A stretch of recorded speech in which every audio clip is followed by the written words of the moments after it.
Hi, first graders. I'm excited to tell you another story from Passion Week. Boys and girls, these stories are happening the week before Jesus dies on the cross. And today, I want to talk to you about what was happening the week before Jesus died on the cross. We're learning the stories about Passion Week, but these stories took place during Passover week. Now, boys and girls, do you remember the Passover that we learned about when the people were leaving Egypt and they had to put blood on the door frames of their houses? And the blood that covered them, the angel of death passed over and they lived. They were rescued because of that blood.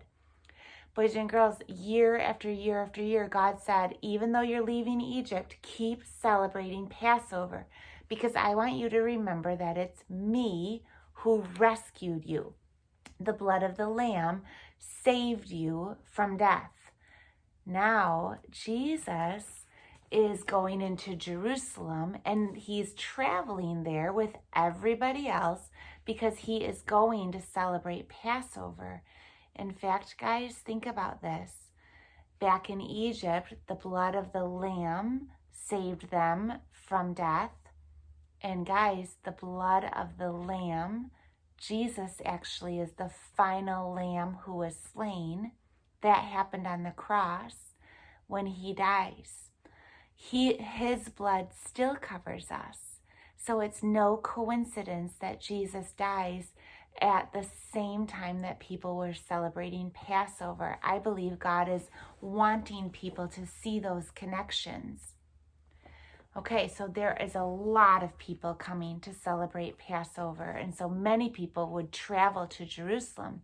Well, part of Passover was taking an animal and sacrificing it to God. Many people couldn't take their animals with them on the long journey to Jerusalem, and so they would often buy an animal when they got to Jerusalem.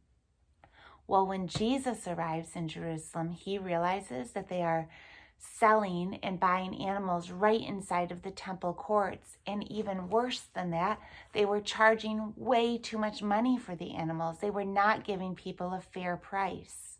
And Jesus becomes upset. And I want you to listen to the word of the Lord from the book that we love and see what happens.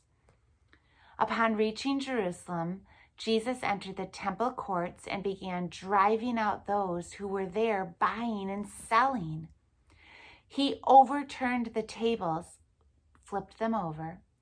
He overturned the tables of the money changers and the benches of those selling doves, and would not allow anyone to carry merchandise through the temple courts. And as he taught them, he said, "Is it not written, 'My house will be called a house of prayer for the nations,' but you have turned it into a den of robbers." The chief priests and the teachers of the law heard this and began looking for a way to kill him, for they feared him because the whole crowd was amazed at his teaching. Normally, Ian would say, "This is the word of the Lord." Ian, say it with me. This is the word of the Lord. And we respond by saying, "Thanks be to God." Guys, Judas, one of Jesus's disciples, actually helped out the chief priests and the teachers of the law because he went to them and he said, "If you give me money, I will betray Jesus. I will find a way to tell lies about him." They thought that that was a great idea. The chief priests and the teachers of the laws were looking for a way to kill Jesus. And so Judas said he would betray him.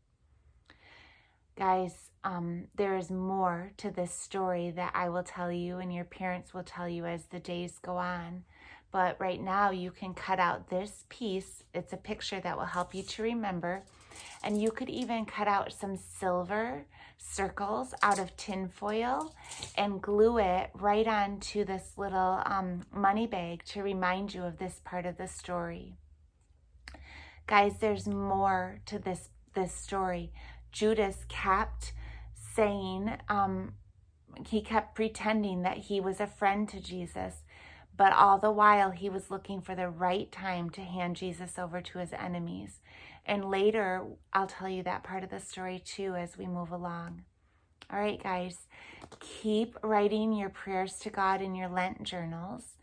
Keep finding that special time to connect with him and getting your heart ready so that you are prepared for when we celebrate Jesus's death, and then also when we celebrate Easter, Jesus's resurrection. I love you guys. I love talking about the Word of God with you.